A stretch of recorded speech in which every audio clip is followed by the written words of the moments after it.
निराले हैं मुंबई के खेल, ओ सड़क पर मच रही रेलम पेल, ओ कुचल के मैं मर जाऊंगी, भूले से भी कभी न अब मुंबई को आऊंगी। निराले हैं मुंबई के खेल। ओ क्या हाल बता रही है मुंबई के जी कि सब कुछ खुल्लम खुल्ला, औरत के सिर पर ना पल्ला, और लल्ला दिया गोद आया के खिला रही है पिल्ला। कॉमेडी के वीडियोस देखने के लिए हमारे चैनल को लाइक और सब्सक्राइब करें।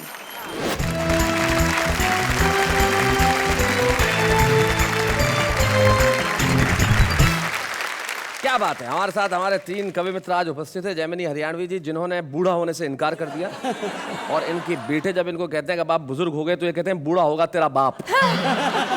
वेद प्रकाश वेद, जो बड़े कमाल के व्यंगकार हैं। और उसके बाद ये जो आइटम यहाँ उपस्थित है, भारत में 1951 के बाद रंगीन फिल्में बनना शुरू हुई। ये उसके पहले का श्वेत श्याम चलचित्र है। लेकिन रंगीन फिल्में जब बनी तो रंगीन फिल्मों ने कलर तो बदल दिया लेकिन मज़ा देना बंद कर दिया। और ब्लैक एंड वाइट में भले रंग नहीं होता था लेकिन मज़ा बहुत होता था। ऐसे ही डॉक्टर सुरेंद्र दुबे हमारे बीच में, तीनों ही कवि उपस्थित हैं, हम स्वागत करते हैं। आप अगर तीनों को जरा गौर से देखें तो सुरेंद्र दुबे और जैमिनी हरियाणवी क्या कलरफुल कुर्ते पहन के आए हैं। लेकिन हमारा विषय तो तकनीक है, टेक्नोलॉजी है। और टेक्नोलॉजी का, आधुनिकता का सही साथ सिर्फ वेद प्रकाश ने निभाया है, क्योंकि वो टाई पहन के आया है। इसलिए इसका हक बनता है कि वो सबसे पहले यहाँ उठ के आए, लोगों को अपना टाई और कोट भी दिखाए और आके जरा एक जोरदार कविता सुनाए। वेद प्रकाश वेद।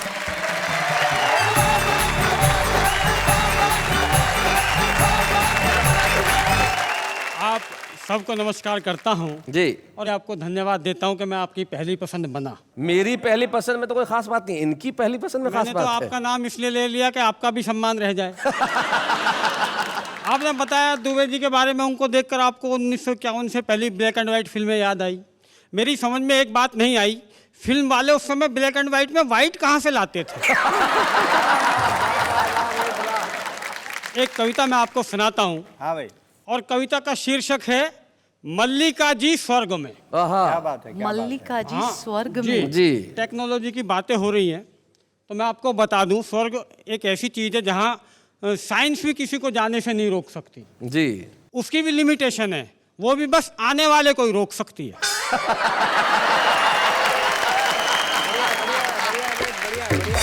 भगवान किसी को ऐसा सपना ना दिखाए जिसमें मल्लिका जी भगवान को प्यारी हो जाए। अच्छा। पर मैंने देख लिया जनाब, और देखते ही ऐसा सदमा लगा था, यमराज को एक यमदूत इमरजेंसी में मेरे लिए भेजना पड़ा था। अच्छा। कवियों का हीरोइनों पर मरने का यह पहला प्रयास नहीं था। अच्छा। मैं तो इस मामले में 20वें नंबर पर खड़ा था। पर मरकर एक बात मेरी समझ में आ गई, मधुबाला के मरने के बाद जैमिनी हरियाणवी जी को अटैक क्यों पड़ा था। इन्हें तो डॉक्टरों ने बचा लिया, इसलिए आज तक डॉक्टरों को कोसते हैं। अरे हत्यारों, मधुबाला ऊपर चली गई और तुमने मुझे नीचे ही रोक लिया। एक डॉक्टर बोला, जैमिनी जी अगर ऊपर जाकर भी आपको मधुबाला नहीं मिलती तो आपका दिल नहीं टूटता। जैमिनी जी बोले, घर में जो ललिता पवार बैठी है उससे तो पीछा छूटता।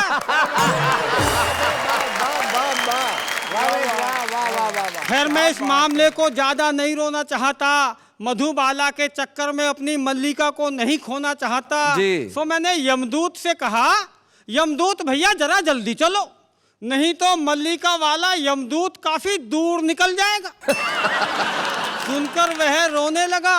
मैंने कारण पूछा तो बोला, अपने मुकद्दर को रो रहा हूं। एक यमदूत वो जो मल्लिका को कांधे पर बिठा कर ले गया होगा, एक मैं जो तुम्हें ढो रहा हूं। खैर किसी तरह यमपुरी आई जी, तो पता लगा वहां भी हाहाकार था। अच्छा। वो यमदूत मल्लिका को लेकर फरार था। यमराज की सारी टीम माथे पे हाथ धरी बैठी थी, सबकी नानी मरी बैठी थी। वो तो शुक्र है तभी वो मल्लिका को लेकर वहां आ गया, अगर थोड़ी देर और नहीं आता तो इनका तो मुझे पता नहीं, मैं तो मरा मराया दोबारा मर जाता। बहुत अच्छे। यमराज ने पूछा, अरे मूर्ख, इतना समय कहाँ लगाया? यमदूत ने बताया, इनका मन बहला रहा था, इन्हें घुमा फिरा टहला रहा था। यमदूत के मल्लिका को घुमाने पर यमराज अंदर ही अंदर जला। अच्छा। आज उसे पहली बार अपना यमदूत न होकर यमराज होना खला। अच्छा। फिर झेप मिटाते हुए मल्लिका से बोला, फील मत करना मल्लिके। मल्लिके। फील मत करना मल्लिके, सच मानना मैंने तो पार्किंग से भैंसा निकालकर स्टार्ट भी कर लिया था। मैंने तो पार्किंग से भैंसा निकालकर स्टार्ट भी कर लिया था, पर कमबख्त चित्रगुप्त ने टोक दिया, पद की मर्यादा की दुहाई देकर रोक दिया, वरना तुम्हें लेने मैं खुद जाता, और ये तो तुम्हें यहाँ लेकर आ भी गया, मैं कभी नहीं आता।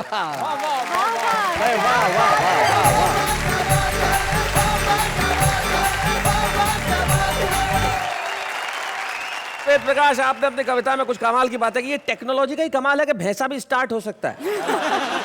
एक बुढ़िया एक बस में चढ़ी, बहुत भीड़ थी, अब कोई सीट नहीं और कोई बिठाने को भी तैयार नहीं। ड्राइवर को दया आ गई तो उसने अल्टीमेटली उसे बोनट पे बिठा लिया, बोले यहाँ जगह है। कुछ देर बाद इनकी तरह कोई खूबसूरत सी जवान सी लड़की चढ़ी, हर आदमी सीट देने को तैयार, यहाँ बैठ जाओ, यहाँ बैठ जाओ, यहाँ बैठ जाओ, और वो बैठने को तैयार नहीं। तो वहां से बुढ़िया ने कहा, बोले बैठ जा वरना कुछ साल बाद बोनट पे ही बैठना पड़ेगा। लेकिन जब हम तकनीक से बहुत ज्यादा व्यस्त होते जा रहे हैं, एक प्रसिद्ध कवि का दोहा याद आता है। वो कहते हैं कि फोन, फैक्स, ईमेल से पहुंचे इंटरनेट, खुद से दूरी बढ़ गई, जग को लिया समेट। हमने जग को समेट लिया है लेकिन खुद से दूरी बढ़ा ली, लेकिन हमसे हमारी दूरी को मिटाने के लिए हमारे बीच में एक ऐसा कवि है जिसका और हंसी का ऐसा गहरा नाता है जैसा उसका और उसके रंग का। डॉक्टर सुरेंद्र दुबे।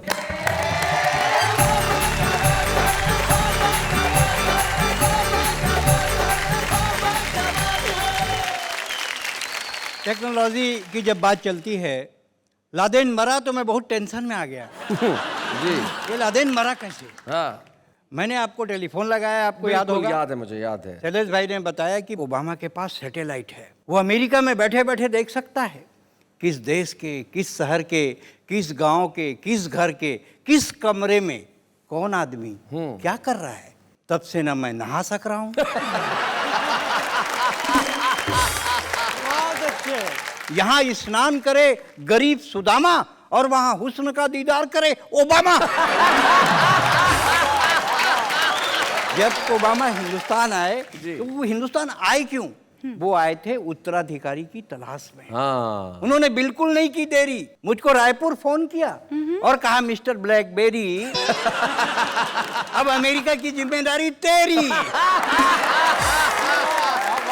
वाह वाह, क्या बात है दुबे जी। ये टेक्नोलॉजी से हम बहुत परेशान हैं, क्या बताएं। पहली बार जब हवाई जहाज में बैठे, बहुत देर तक प्लेन सड़क में चलता है, हाँ। जिसको ये रनवे बोलते हैं। हमको तो लगा कि ठग दिया। हाँ। हमने एयर होस्टेस को बुलाया और कहा, भौजी बाबूजी, प्रदेश का मामला, इज्जत से बात। बाबूजी भाई बहुत अच्छे। हमने तो एयर होस्टेस को बुलाया और कहा, भौजी पैसा हवाई जहाज का लिए हैं, सड़के सड़क ले जा रहे हैं। बोले नहीं, ये रनवे है, थोड़ी देर बाद उड़ेगा। थोड़ी देर बाद हवाई जहाज उड़ा।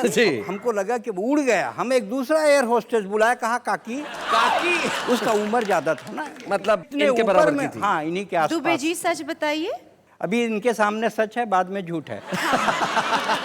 हमने कहा, काकी देखिए हवाई जहाज कितने ऊपर में उड़ रहा है, आदमी चींटी के समान दिख रहा है। बोले नहीं, चींटी ही है, हवाई जहाज उड़ा ही नहीं। जब ऊपर पहुंचे, टेक्नोलॉजी ने फिर हमको फंसाया जी। फिर हमने आपसे सवाल किया, आपको याद होगा? बिल्कुल याद है। हवाई जहाज में जब बैठते हैं तो ये पट्टा क्यों बांध देते हैं? बोले इसलिए कि अगर दुर्घटना हो जाए तो कोई भाग ना पाए।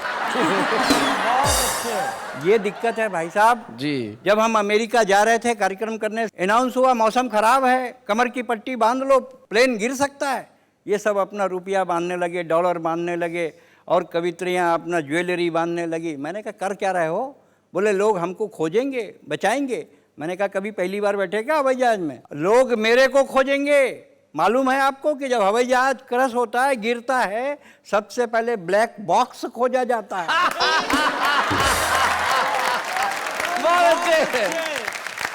बहुत बढ़िया। वाह वाह। अब हम अमेरिका पहुंचे। ये तो हमारे करता धरता थे। स्विमिंग पूल में बोलते हैं भाई साहब नहा लो, आज तो आप आज तो नहा लो। हाँ आज तो नहा लो। नहाने लगे, सब लड़के लड़कियां बाहर निकल गए। हमने कहा क्यों भाई, आपसे बड़े कपड़े तो मैं पहना हूं। बोले नहीं जी आपका रंग छूट रहा है। पेट पर कुर्सियां, पीठ पर मेज है, माफ कीजिए रुकावट के लिए खेद है। कॉलेज की एक छात्रा को एक लड़के ने आंख मारी, लड़की ने गुस्से में सैंडल उतारी और फिर पहन ली। गुस्से में सैंडल उतारी और फिर पहन ली। हमने कहा लक्ष्मीबाई की बहन आपने कैसे कर लिया सहन? अरे कमीने को मजा चखाती, 151 तो नहीं 34 में बंद करवाती। कविराज आप नौसिखिए हैं, ये लड़का बहुत ट्रेंड है। मारू तो कैसे मारू, यही तो मेरा बॉयफ्रेंड है।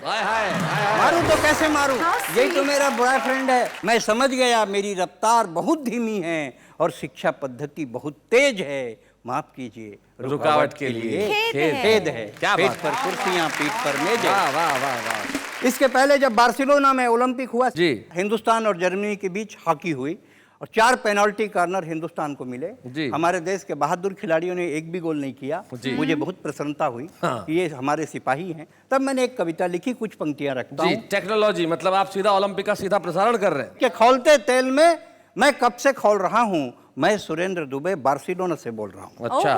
Running commentary of hockey from Barcelona. Live telecast of hockey, India versus Germany, women versus main.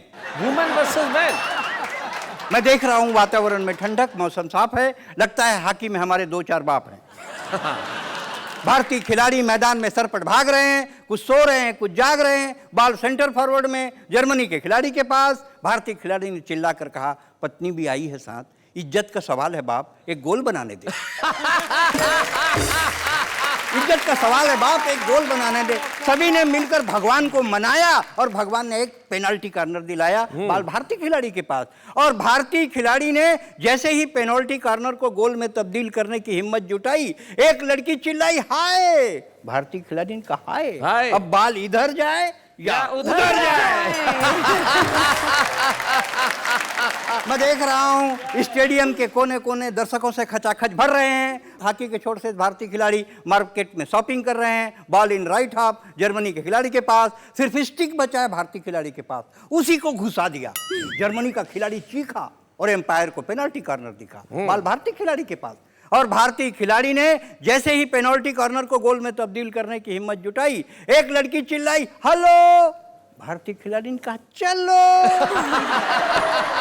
भारतीय खिलाड़ियों ने अपना तीसरा पेनल्टी कॉर्नर भी आजमाया, पर पदक तालिका में भारत का नाम नहीं आया। भारतीय खिलाड़ी खेल भावना से खेल रहे हैं। राणा सांगा की औलाद हैं, इसलिए 36 घाव झेल रहे हैं। क्या बात है। उन्हें विश्वास है ये गर्दिश भरे दिन कभी तो बीतेंगे और जब ओलंपिक में 3 देश हिस्सा लेंगे, एक पदक वो भी जीतेंगे। क्या बात है। वाह वाह।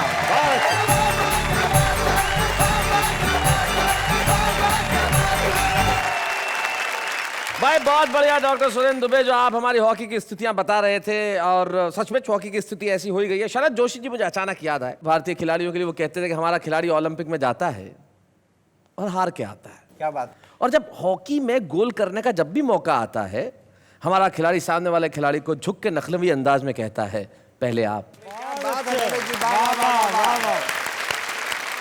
एक बात बताइए जी।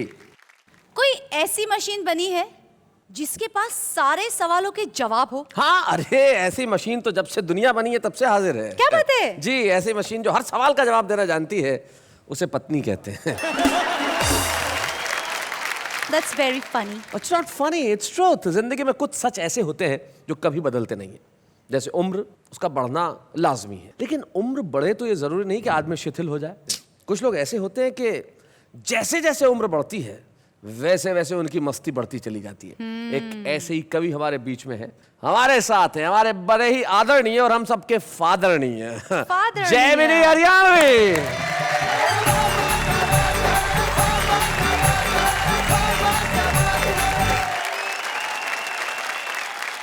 भाई मैं टेक्नोलॉजी की बात कर रहा था। हाँ। बीवी और टीवी। आहा। बीवी जो है ऊपर वाले की टेक्नोलॉजी और टीवी जो है आजकल के वैज्ञानिकों की। मैंने इन दोनों की तुलना करी है। अच्छा, टीवी और बीवी की क्या बात है? टीवी बनाम बीवी। ईब मैं एकदम साथ साथ कह रहा सुधी कि हमारे घर में से मौजूद एक अदद बीवी और एक अदद टीवी। तुलना देखिए, टीवी लाने में हमें एक तसल्ली रही कि टीवी के निर्माता ने हमें 5 साल का गारंटी कार्ड दिया। मैं तो बीवी के निर्माताओं ते भी यो एक कहूँ हाँ। कि उन्हें भी कम से कम 5 साल का गारंटी कार्ड तो जरूर देना देगा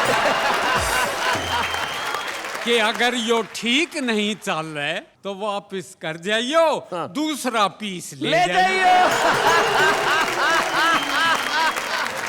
और तुलना देखिए कि शुरू में हमारी बीवी थी रंगीन, हाँ। लेकिन टीवी था ब्लैक एंड व्हाइट। और जब टीवी आ गया रंगीन तो हमारी बीवी होगी ब्लैक एंड शुरू में दोनों ने प्रोग्राम दिए बहुत अच्छे। दोनों ने प्रोग्राम दिए बहुत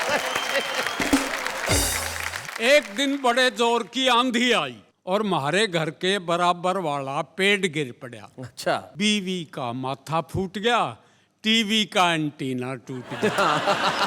दोनों की तस्वीर बिगड़ गई।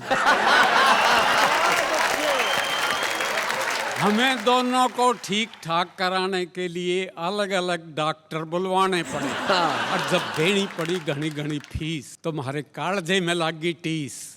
और हम ऊपर हाथ उठा के बोले, जगदीश हमारी सहायता ने आ और इन दोनों के खर्चे ते बचा। क्या बात है, वाह वाह वाह वाह। जैसे मैंने बीवी और टीवी की तुलना करी है तो नेताजी क्या कह रहे हैं जी बताएं। आप सुनिए। होली के दिन एक नेता ने पी के भंग अच्छा। अपनी बीवी की बजाय कुर्सी पे ही डाल दिया रंग। अच्छा। बोले असली तो यो है जो मने संभाल रही से मेरे बालका ने पाल रही से। क्या बात है, वाह वाह वाह। जैमिनी जी, अब आप तो सारी उम्र शिक्षक रहे हैं, तो शिक्षकों की आदतों के बारे में कुछ बताइए। आदत तो तेरी भी है जी। बहू कितना ही बुरा खाना बना दे यूं कहेगा वाह वाह क्या बात है। तो आदत होती है एक अध्यापक की आदत पर। जी। एक अध्यापक की हुई शादी तो सुहाग रात ने दुल्हन का घूंघट उठाते ही अपनी आदत के अनुसार प्रश्न की जड़ी लगा दी। तेरा नाम? हाँ। चंपा से है चमेली। हाँ। कौन कौन सी थी तेरी सहेली? हाँ। और ईद तक की देखी हुई फिल्मा के नाम गिना। कौन कौन सी फिल्म किस किस के साथ देखी जोड़े बना। अब सुनते ही ये ढेर सारे सवाल, बेचारी दुल्हन का हो गया बुरा हाल। अपनी आदत के अनुसार उसका हौसला बढ़ाते हुए, उसकी कमर थपथपाते हुए अध्यापक बोला, घबरा मत, हिम्मत से काम ले, किन्हीं 5 प्रश्न का उत्तर दे। और भाई अब मैं शादी के ऊपर एक गजल सुनाना चाहता हूँ। जी, गजल के कुछ शेर सुनाएं। शादी 2 महाकाव्यों को आपस में जोड़ती है, पिरोती है। हाँ। शादी से पहले रामायण और बाद में महाभारत होती है। ब्याहत गड़बड़ी हो गई, खाट मेरी खड़ी हो गई, ढोर कंगने की ऐसी बंधी, हाय रे हथकड़ी हो गई। क्या बात है, बहुत अच्छे। हम कहें हम तो सूली चढ़े, हम कहें हम तो सूली चढ़े, वो कहें घुड़ चढ़ी हो गई। क्या बात है, बहुत अच्छे विवाह। ऐसी वरमाला पहरी के इब आंसुओं की लड़ी हो। क्या बात है, वाह वाह वाह। 15-20 साल के बाद दिन में तारे दिखाई दिए, आंख कितनी बड़ी हो गई। क्या बात है, शक्ल पे 12 बजने लगे, शक्ल पे 12 बजने लगे, शक्ल मेरी घड़ी घड़ी हो गई। क्या बात है।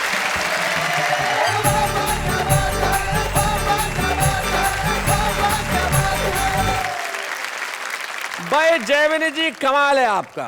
81 साल की उम्र, और इस उम्र के अंदर ये भाव, ये भंगिमा, ये अंदाज आसान नहीं होता।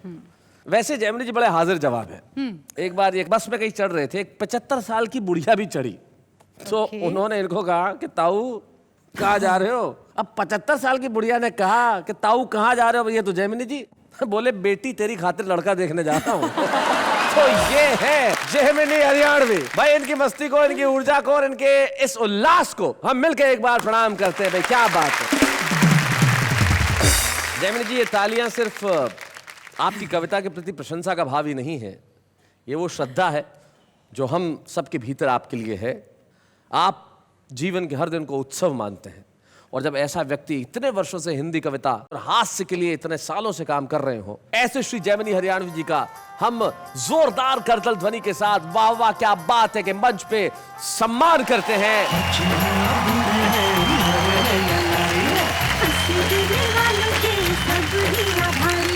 कविता सुनाने वाले अब सबके साथ हैं। बाबा क्या बात है, बाबा क्या बात है।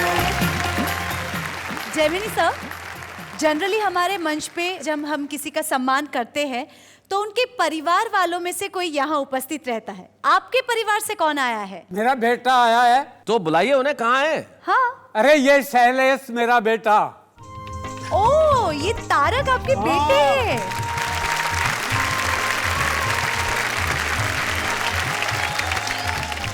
सबसे पहले तो बहुत बहुत धन्यवाद देना चाहूँगा इस बात के लिए कि जयमिनी जी मुझे पुत्र स्वरूप मानते हैं, मुझे पुत्र मानते हैं। ये एक ऐसा हमारा अटूट रिश्ता है। मैं चाहता हूँ कि जयमिनी जी शतायु हों, और आज 81 वर्ष की उम्र में जिस तरह हमने इनका सम्मान किया है, जब ये 100 वर्ष के हों तब भी हम वाह वाह क्या बात है कि मंच पे इन्हें बुलाएं, इनसे कविताएं सुने और इनका सम्मान करें। ऐसा ही होगा। क्या बात है।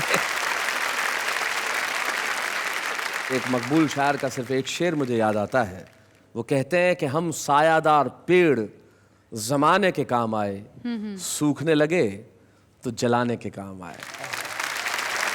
आज इस मंच पे सिर्फ जयमिनी हरियाणवी का ही नहीं, जिस तरह इन्होंने मुझे अपना पुत्र कहा है, मेरा भी हुआ है सम्मान। स्वागत, वेलकम, खैर मकदम उस कार्यक्रम में जिसका नाम है वाह वाह क्या बात है। वैसे एक बात कहूँ, मेरे मन में एक सवाल आ रहा है। ओहो, आ गया। हाँ। आज बहुत देर के बाद आया, लगता है ट्रैफिक जाम में फंस गया होगा। चलिए चलिए, जब आ ही गया तो पूछिए पूछिए। मैं ये पूछना चाहती हूँ महोदय, और आपसे भी जी, कि ये टेक्नोलॉजी से कभी किसी कवियों का भला चला हुआ है कि नहीं? नहीं नहीं, बहुत भला हुआ है। इस टेक्नोलॉजी से तो इतना भला हुआ है, ये इंटरनेट और मोबाइल से देश में नए किस्म के कवियों की एक फौज तैयार हो गई है। जैसे कि ऐसी ऐसी कविताएं, ऐसी ऐसी शायरी। देखिए, जिंदगी बेहाल है, सुर है ना ताल है, मैसेज बॉक्स भी कंगाल है, क्या आपकी एसएमएस की फैक्ट्री में हड़ताल है? यार कुछ तो भेजो, ये मेरी मोबाइल की जिंदगी का सवाल है। तुम कल आना, पाउडर लगा के आना, पाउडर नहीं मिला तो आटा लगा के आना। जिस तरह आबाद का अपोजिट बर्बादी है, ठीक उसी तरह प्यार का अपोजिट शादी है। डैडी को किया था वादा, बनूंगी मैं टॉपर, पर देखो नाम आ गया मेरा ब्लैकलिस्ट में सबसे ऊपर। रोगे तो हंसाएंगे, लूटोगे तो मनाएंगे। हम 3 इडियट्स के रांचो हैं, गजनी के संजय नहीं, जो 15 मिनट में भूल जाएंगे।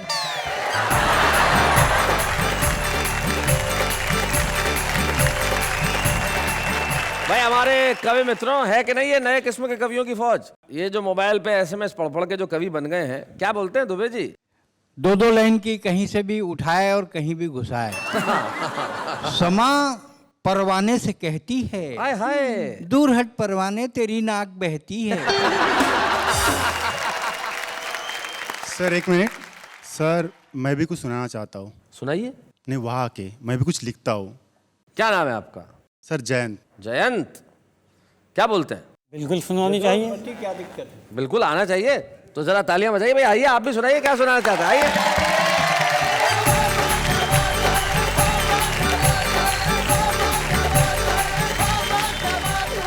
स्वागत है आपका इस मंच पे। सबसे पहले तो मैं आपको बधाई देना चाहता हूं कि देखिए आपने इच्छा प्रकट की और आप कविता पढ़ने के लिए यहाँ आ गए। जयंत, कहाँ रहते हैं आप जयंत?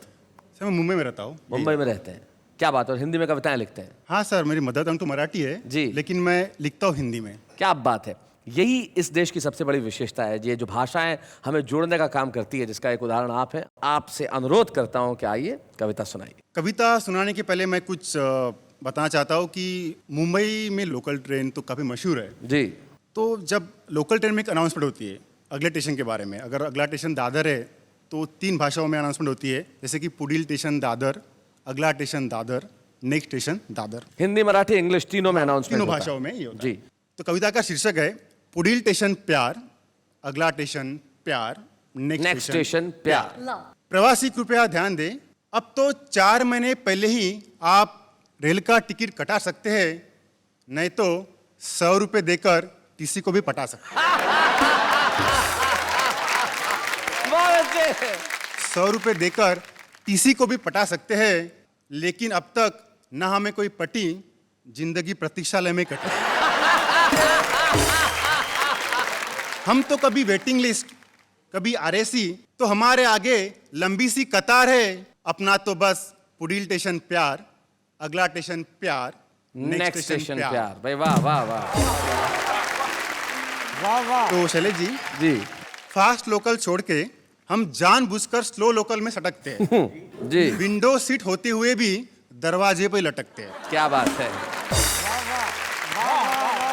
लेडीज डिब्बे की तरफ नैन हमारे मटकते हैं, सीआरपीएफ की आंखों में हम वो खटकते हैं। लेडीज डिब्बे की तरफ नैन हमारे मटकते हैं, सीआरपीएफ की आंखों में हम बहुत खटकते हैं। पटरी तो क्रॉस नहीं की, फिर क्यों भरे हम फाइन? अरे भाई बख्शीश भी दूंगा, लेकिन पहले क्लियर तो होने दे लाइन। अरे भाई हमें तो बस एक ग्रीन सिग्नल का इंतजार है। अपना तो बस पुढील स्टेशन प्यार, अगला स्टेशन प्यार, नेक्स्ट स्टेशन प्यार। Very well effort, good. आगे की जो पंक्तियां है ये आज की जनरेशन के लिए है, आपके लिए भी। आपके लिए भी है, मतलब आज की जनरेशन के लिए तो है, आपके लिए भी है। बिना अनाउंसमेंट के 2 ट्रेन एक ही पटरी पे चली आती है जी। प्लेटफॉर्म नंबर 4 की गाड़ी प्लेटफॉर्म नंबर 3 पे चली जाती है।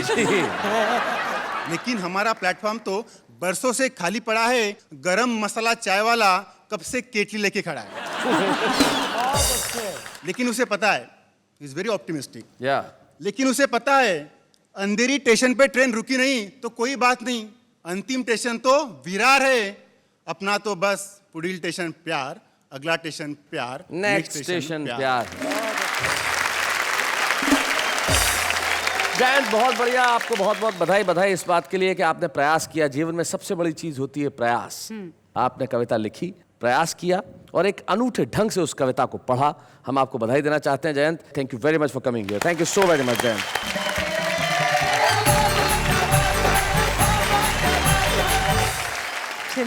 जी, क्या बात है। यही तो बात है कि क्या बात है। देश का हर आदमी एक दूसरे से पूछ रहा है कि क्या बात है। और जब एक आदमी पूछता है इन दिनों कि क्या बात है, तो वो कहता है वाह वाह, वाह क्या बात है। हाँ तो बताइए, कहाँ है हमारे छुपे रुस्तम साहब? हमारे जो छुपे रुस्तम हैं वो बड़े रस भरे हैं, क्योंकि ये भगवान भी है, मकरंद भी है, इनके पास कविता भी है और छंद भी है। तो लेके आते हैं हम हमारे छुपे रुस्तम भगवान मकरंद को।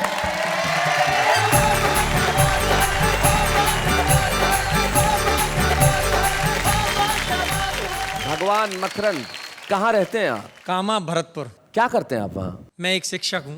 क्या पढ़ाते हैं? हिंदी। हिंदी पढ़ाते हैं भाई, वाह। और हिंदी में कविताएं करते हैं। तो आपका स्वागत है हमारे इस छुपे रुस्तम में। सुनाएं। मैं अभी साहब इस कार्यक्रम में अपनी कविता पढ़ने के लिए आ रहा था जी। गांव का रहने वाला हूं, तो मेरी पत्नी जिद पड़ गई कि नहीं जी मैं भी आपके साथ चलूंगी। अरे मैंने कि तू क्या करेगी? शैलेश जी ने मुझे बुलाया है। बोला नहीं जी मैं भी चलूंगी। नहीं मानी, जिद पड़ गई, आ गई मुंबई। लेकिन जब उसने मुंबई के हालचाल को देखा तो वो शैलेश जी क्या कह रही है उसी के शब्दों में एक गांव की ठेठ महिला मुंबई के हालचाल देखकर क्या कह रही है, यहां से मेरा गीत शुरू। सुनाइए। निराले हैं मुंबई के खेल, और सड़क पर मच रही रेलम पेल, और कुचल के मैं मर जाऊंगी, भूले से भी कभी न अब मुंबई को आऊंगी। निराले हैं मुंबई के खेल। और क्या हाल बता रही है मुंबई के जी, कि सब कुछ खुल्लम खुल्ला, औरत के सिर पर ना पल्ला, और लल्ला दिया गोद आया के खिला रही है पिल्ला। पकड़ के एक दूजे का हाथ, और जा रही जाने किसके साथ, न ऐसी मैं बन पाऊंगी, घुंघटा उठा जुहू पे फोटो ना खिंचवाऊंगी। निराले हैं मुंबई के खेल।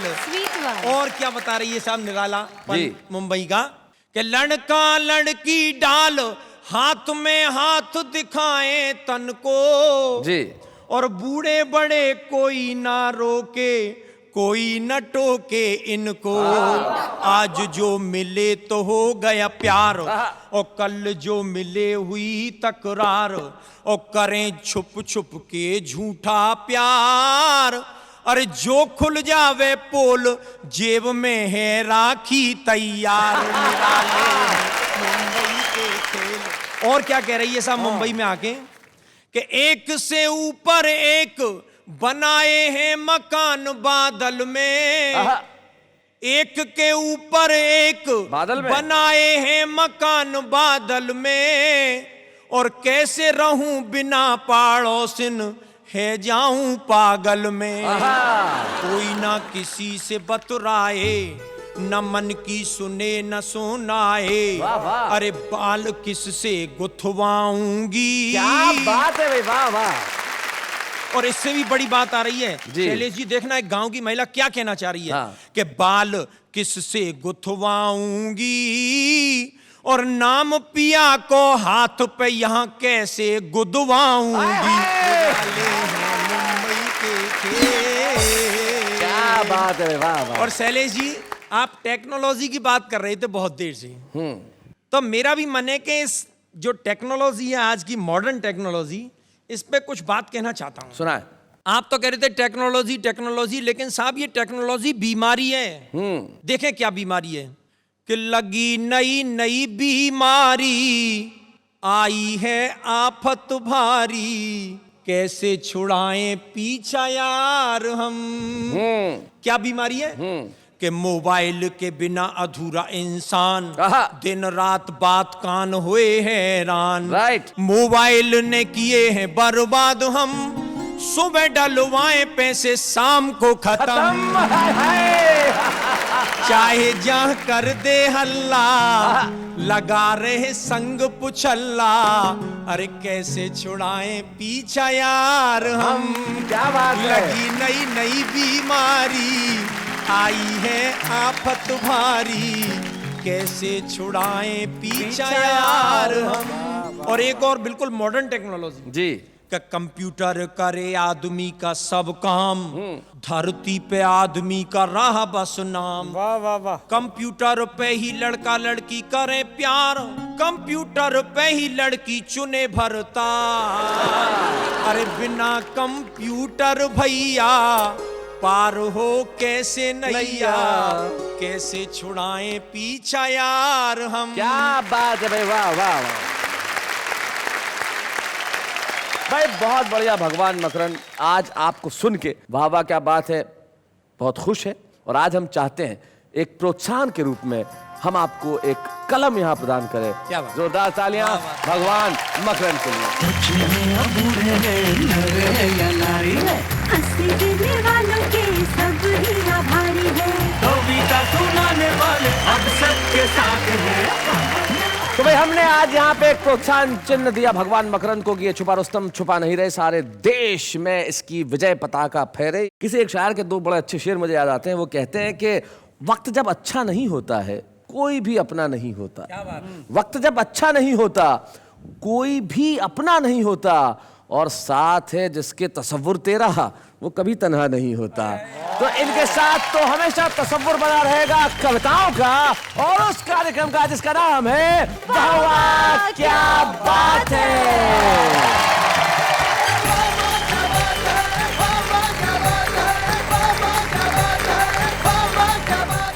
कॉमेडी के वीडियोस देखने के लिए हमारे चैनल को लाइक और सब्सक्राइब करें।